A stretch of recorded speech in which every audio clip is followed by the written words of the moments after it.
Hey guys, Richard Gamer here, and I want to talk about all the controversy that's going on about the PS3 jailbreaking and everything that's going on in Guns for Hire's channel, Next Gen Tactics, all that stuff.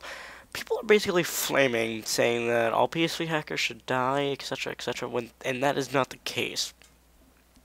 What they really don't know is that there's an entire community based upon we should have the freedom to do what we want on PlayStation 3, and that all that is excluding all of the hackers that want to say, okay, I want to go use this and go hack on Modern Warfare 2.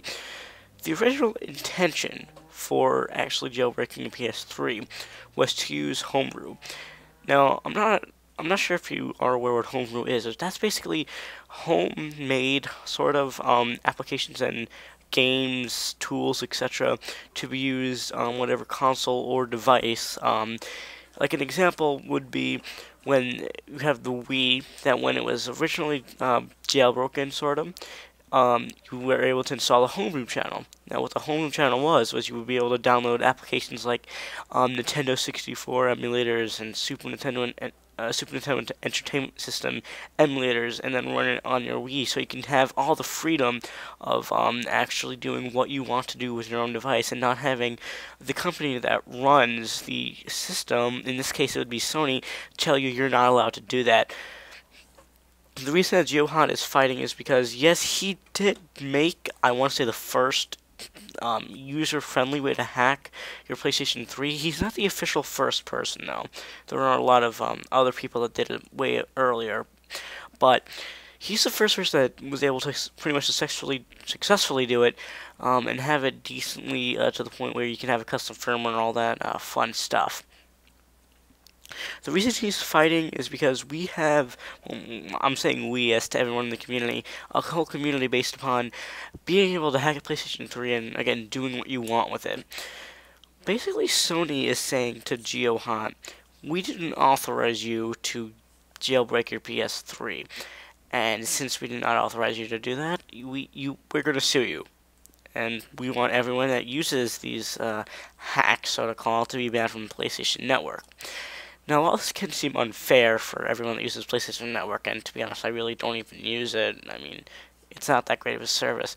But the people that use it, that don't hack like on Modern Warfare 2 or something, and they use it just to have the freedom of being able to run, like as I said, SNES emulators and Nintendo 64 emulators and tools such as, I don't know, connecting to your PC via FTP. All this stuff is stuff that we should have had. Now, I want to get to the biggest point that Geohot's doing this in a minute. But other than that, Sony's basically saying we didn't authorize you to do this, and now we're going to sue you. Take this into a perspective of you're trying to defend this. This is like if, let's say, you bought a car, and the car dealership says, okay, you own the car, you paid for the entire thing, you own it, but the thing is that since it's our car, we have to tell you where you can drive it, meaning if you drive it on a certain road, we're going to call you up and take your license away or something and just take back your car. That's basically what they're doing. They're saying you have to follow exactly what we say, otherwise, you know what, you're up shit's creek. Well, some people may see that's unfair. It's not fair. I mean, people may say that that's fair, but those are those little 12-year-olds that are saying blah blah blah, hackers should die. Well, I can see you're saying that you don't want people hacking on Modern Warfare 2. Well, I can completely see that, but Geohot did not make a custom firmware just so he could have hackers on Modern Warfare 2. To be honest, Geohot said himself he's never used PlayStation Network in his entire life of owning a PlayStation 3. Now, why would he want to hack Modern Warfare 2 again? If he doesn't even go online? That's the point. He doesn't. Now, while there exists people that do want this to be done, there's going to be people that's going to abuse what he put out for just to have the freedom of being able to do all the homebrew that Sony says we can't do. And, again, who is Sony to have the right to tell us what we can't do with our product that we bought?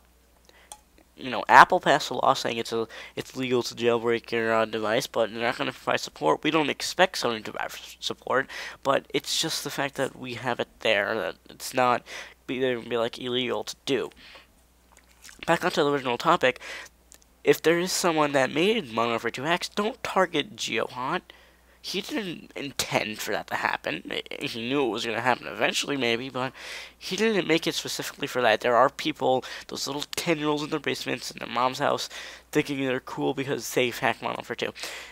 That's not who you're aiming at when you're saying all PS3 hackers should die. That's who you should be aiming at when you say that, not the entire community behind it, which is what pisses me off. Now, the biggest reason that GeoHot wants to be able to jailbreak is because in a really old patch, Sony said, we're removing the other OS feature. Now, I'm not sure if all of you know what the other OS feature is, but basically it allows people to install Linux, another operating system, on the PlayStation 3. That was a huge freedom that PlayStation 3 owners had, to be able to use Linux. And then Sony just took it away. They can't even, that's not even legal, to be honest. They're getting sued for that in court along with GeoHot, but besides the point, you can't just take that away. That is the reason that GeoHot and a lot of other people, and it's one of the reasons for me that I've bought a PlayStation 3 was because I could install Linux on it, something that I wanted to do. Why did they take it away? Was there a valid reason? I'm sure there was, but you can't just say, we've advertised this feature, one of the headline features, and then just take it away. That's like saying, I know a lot of people bought the PlayStation 3 because it's a Blu-ray player, play Blu-ray movies. What if Sony said, okay, we're going to take the feature away to play Blu-ray movies, but it's going to be on there. You just have to pay us $15 a month to be able to play the Blu-ray movies that you bought or rented. That's basically what Sony's doing.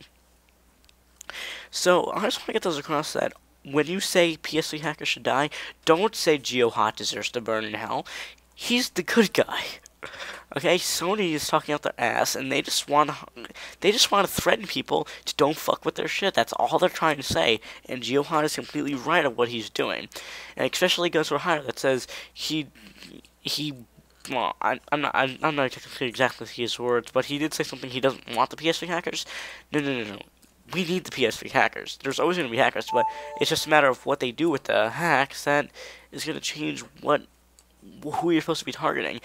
It's like, for example, if there's a large group of people in a school, and there's one group out of, like, everyone else, 20 kids, I'm going to say, that's setting a house on fire, and then you say, okay, well, we're going to target the entire school because they're from that school. You don't do that. So that's just my wrap up on what the PlayStation 3 hacks, jailbreaking, everything should be looked upon, because all the people that don't know about this and are basically talking out their ass saying PS3 hackers need to die should learn a little bit about this before they say what they do, because I know there's me and a lot of other people that get a little pissed whenever they see that.